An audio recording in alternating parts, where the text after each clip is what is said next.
Hello friends, ഇന്ന് ഞാൻ തയ്യാറാക്കുന്നത് ഒരു അച്ചപ്പത്തിൻ്റെ റെസിപ്പിയാണ്. അതിനായി ഒരു പാത്രം എടുത്ത് അതിൽ നമുക്ക് അരിപ്പൊടി ചേർക്കാം. 1/2 കിലോയേക്കാളും കൂടുതലുണ്ട്.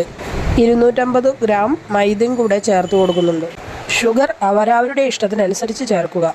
കുറച്ച് എള്ളും കൂടെ ചേർത്ത് കൊടുക്കാം. ഞാനിവിടെ വെളുത്ത എള്ളാണ് എടുത്തിരിക്കുന്നത്. 3 മുട്ടയും ചേർത്ത് 1 നുള്ളു ഉപ്പും ചേർത്ത് തേങ്ങാപ്പാലിൽ കുഴച്ചെടുക്കുക. ഞാനിവിടെ മൈദ ചേർത്തിരിക്കുന്നത് അരിപ്പൊടി കൊണ്ട് തനിച്ചുണ്ടാക്കുമ്പോൾ അതിന് ഹാർഡായിരിക്കും. മൈദ ചേർത്ത് കഴിഞ്ഞാൽ കുറച്ച് സോഫ്റ്റും കൂടെ ആവും. ബാറ്റർ ഇതേപോലെ ലൂസായിരിക്കണം. ഒരു കടായി ഗ്യാസിൽ വെച്ച് എണ്ണയൊഴിച്ച് നല്ലപോലെ ചൂടാക്കുക. അതിൽ അച്ചപ്പത്തിൻ്റെ അച്ചും നല്ലപോലെ ചൂടാക്കി എടുക്കണം. ചൂടായ അച്ചെടുത്ത് ബാറ്ററിൽ മുക്കി എണ്ണയിൽ മുക്കി പൊരിക്കുക. ഇങ്ങനെ ബാറ്റർ കഴിയുന്നത് വരെ മുക്കി എടുത്ത് പൊരിച്ചെടുക്കുക. ഇവിടെ നമ്മുടെ അച്ചപ്പം തയ്യാറായിട്ടുണ്ട്. ഇത് എയർ ടൈറ്റ് ഡബ്ബയിൽ വയ്ക്കൂ.